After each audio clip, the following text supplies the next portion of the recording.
Hello दोस्तों, स्वागत है आपको अपने यूट्यूब चैनल इन कॉन्सेप्ट में। तो आइए दोस्त, हम लोग क्लास 10 के लिए सिविक्स पढ़ रहे हैं, यानी राजनीतिक विज्ञान, जिसको इंग्लिश में बोला जाता है पॉलिटिकल साइंस। देखिए, इसका आज हम लोग देखेंगे 4 चैप्टर नंबर 4 होगा। इसका VVI ऑब्जेक्टिव क्वेश्चन हम लोग देखने वाले हैं। 40 क्वेश्चन VVI होगा, ऑब्जेक्टिव क्वेश्चन। चैप्टर के नाम है लोकतंत्र की उपलब्धियाँ। अब देखिए, लोकतंत्र की उपलब्धियाँ से भी आपको एग्जाम में क्वेश्चन आते ही हैं। ध्यान दीजिएगा। तो 10 मिनट में आपको हम 40 क्वेश्चन करके देते हैं, आप ध्यान से आइए। पहला क्वेश्चन है कि दक्षिण अफ्रीका के प्रथम अश्वेत राष्ट्रपति कौन थे। दक्षिण अफ्रीका के बोला कि प्रथम अश्वेत राष्ट्रपति, अश्वेत यानी कि काला राष्ट्रपति कौन था। इनकर्मा ये तो होगा नहीं, जनरल पिंसो ये भी नहीं होगा। देखिए, नेल्सन मंडेला था, ये था दक्षिण अफ्रीका के। कहाँ के था? दक्षिण अफ्रीका के प्रथम अश्वेत राष्ट्रपति था। कौन था दोस्त? Nelson Mandela. आइए, अगला क्वेश्चन है कि सरकार का कौन सा प्रकार सबसे ऐसा माना जाता है। राजतंत्र क्या होता है कि जिसमें राजा तानाशाही करता है, उसको जो मन में वो आएगा, तो ये राजतंत्र नहीं होता है सही। लोकतंत्र होता है सही। लोकतंत्र क्या होता है कि जहाँ जनता का चुनाव किया जाता है, जनता को जहाँ उम्मीदवार को चुनाव किया जाता है, जनता खुद अपने अधिकार से किसी उम्मीदवार को चुनते हैं, उसको हम लोग बोलते हैं लोकतंत्र। जनता चाहे जिसको लोकतंत्र में राजा बना सकता है, किसी को जिता सकता है, मुख्यमंत्री हो गया या और कोई भी हो गया, मुखिया हो गया, ये सब लोकतंत्र से ही बनते हैं, राजतंत्र से नहीं। चलिए, तो इसका आंसर क्या हो जाएगा? बी हो जाएगा, लोकतंत्र। यहाँ तक कोई दिक्कत नहीं होना चाहिए। आइए, क्वेश्चन नंबर 3 है कि लोकतंत्र को उपलब्धियों में सबसे अधिक सहायक क्या है। निर्धनता नहीं, अशिक्षा। अगर कोई पहले लिखले नहीं रहेगा तो लोकतंत्र की उपलब्धियों में सबसे सहायक कैसे हो जाएगा। विषमता यानी आप सुबह शुद्ध कीजिएगा कि वो अलग जाति से अलग जाति से है, तो भी सहायक नहीं होगा। सहायक क्या होगा? विकास होगा। विकास आप साथ मिलकर कीजिएगा तभी सहायक होगा। आइए, अगला क्वेश्चन है कि निम्न में कौन सी एक बल लोकतांत्रिक व्यवस्थाओं के अनुरूप नहीं है। तो देखिए, कानून के समानता, स्वतंत्र के एवं निष्पक्ष चुनाव, बहुसंख्यकों का शासन, ये जो हो जाएंगे, ये हो जाएंगे आपका right answer, answer number C. आइए, क्वेश्चन नंबर 5 आपके सामने आ गया होगा कि लोकतांत्रिक व्यवस्थाओं ने निम्नलिखित किन मुद्दे पर सफलता पाई। तो बताइए, किन मुद्दों पर सफलता पाया था दोस्त। तो देखिए, यहाँ था राजनीतिक असमानता को समाप्त कर दिया है, यही हो जाएगा। अगला क्वेश्चन है कि भारत में किस तरह के लोकतांत्रिक की व्यवस्था है। तो देखिए, प्रत्याश होता है जहाँ पे चुनाव नाम नहीं होता, उसको हम लोग बोलते हैं प्रत्याश। जहाँ पे चुनाव होता है उसको हम लोग बोलते हैं अप्रत्याश। तो भारत में तो चुनाव से किसी भी उम्मीदवार बनते हैं, तो ये क्या हो जाएंगे? अप्रत्याश हो जाएंगे। भारत में किस तरह के लोकतांत्रिक की व्यवस्था है, तो ये अप्रत्याश है। आइए, अगला के लोकतांत्रिक व्यवस्था के राजनीतिक और सामाजिक असमानताओं के बारे में कहे गए अध्ययन बताते हैं कि, बताइए इसका आंसर क्या हो जाएगा। तो इसका आंसर हो जाएगा लोकतंत्र और विकास साथ ही चलते हैं। आइए, अगला है कि इनमें से कौन सा तत्व लोकतांत्रिक की स्थापना में बाधक है। तो बताइए कौन सा हो जाएंगे बाधक। एजुकेशन, जिसके पास शीशा रहेगा, एजुकेशन नहीं रहेगा, तो लोकतंत्र की स्थापना में बाधक पहुंचाएगा ही। आइए, अगला है कि दक्षिण अफ्रीका और ब्राज़ील में समाज के सबसे निचले पायदान पर रहने वाले 20% लोग आय के कितने प्रतिशत हिस्से पर अपना जीवन यापन करते हैं। तो कितना हो जाएंगे? 3% हो जाएंगे। क्या हो जाएंगे दोस्त? 3%। किस सरकार में चुनाव नियमित रूप से होते हैं। तो बताइए, चुनाव किस सरकार में होते हैं? लोकतंत्र में चुनाव होते हैं। किस व्यवस्था के फैसलों में व्यक्तिगत पूर्वाग्रहों की अधिकतम रहती है। तो ये बताइए किस फैसले में रहती है, तो ये आपको गैर लोकतांत्रिक में रहती है।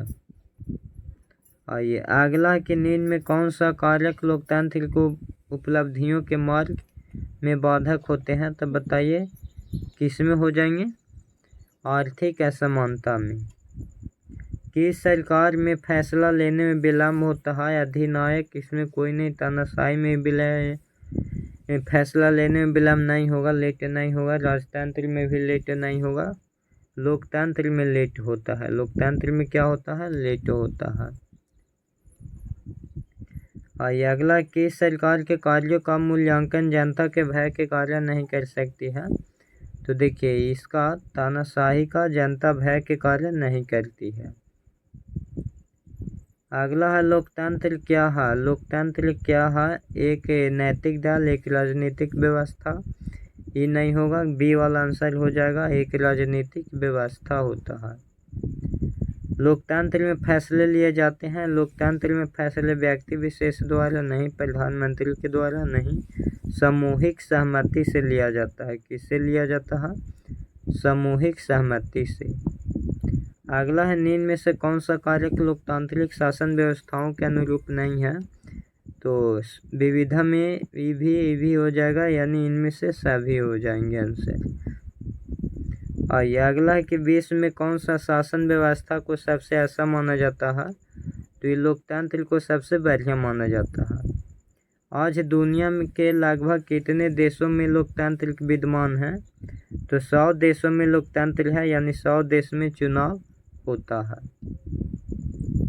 निम्नलिखित किस देश में लोकतंत्र की स्थापना अभी तक नहीं हो सकी है, तो म्यांमार में अभी तक नहीं हो सकी है। लोकतंत्र में सरकार किसके प्रति उत्तरदायी होते हैं, तो बताइए लोकतंत्र में किसके प्रति होते हैं, जनता के प्रति। लोगों के बीच नियमित संवाद की गुंजाइश किसमें बनी रहती है, तो बताइए इसमें जी किसमें बनी रहती है, तो लोकतंत्र में बनी रहती है। वर्तमान समय में किस शासक के शासन व्यवस्था को सर्वाधिक लोकप्रिय माना जाता है, तो बताइए सर्वाधिक लोकप्रिय किसको माना जाएगा, लोकतंत्र को।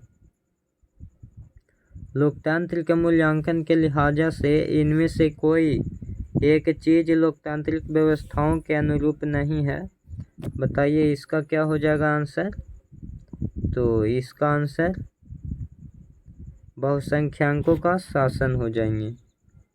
आइए अगला कि निम्नलिखित कारकों में लोकतंत्र की उपलब्धियों के मूल्यांकन के सही कसौटी का आधार है, तो बताइए इसमें क्या हो जाएंगे, उत्तरदायी शासन व्यवस्था।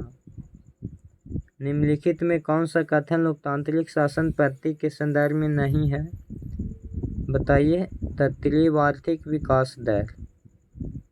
निम्नलिखित में कौन सा कारक लोकतंत्र की उपलब्धियों की प्राप्ति के लिए आवश्यक है, तो इसका बताइए आंसर क्या हो जाएगा, अधिक समृद्धि एवं विकास। लोकतंत्र में चुनावों में भाग लेने और अपने प्रतिनिधियों को चुनने का अधिकार किसे है, तो बताइए क्या हो जाएगा आंसर, ये हो जाएगा जनता को।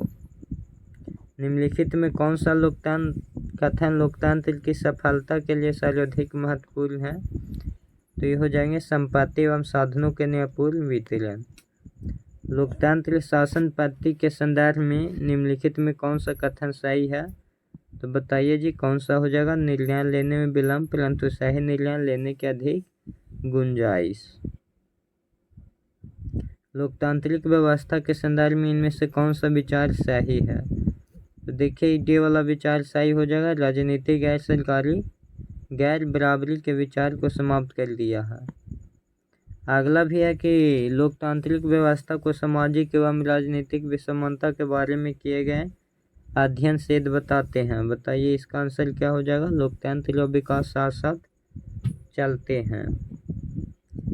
भारत में 1974 में चलाए गए जन आंदोलन में किन किन वर्गों के समर्थन मिला था, तो इनमें से सभी छात्र के, वकील के, राजनीतिक नेता सभी के मिला था।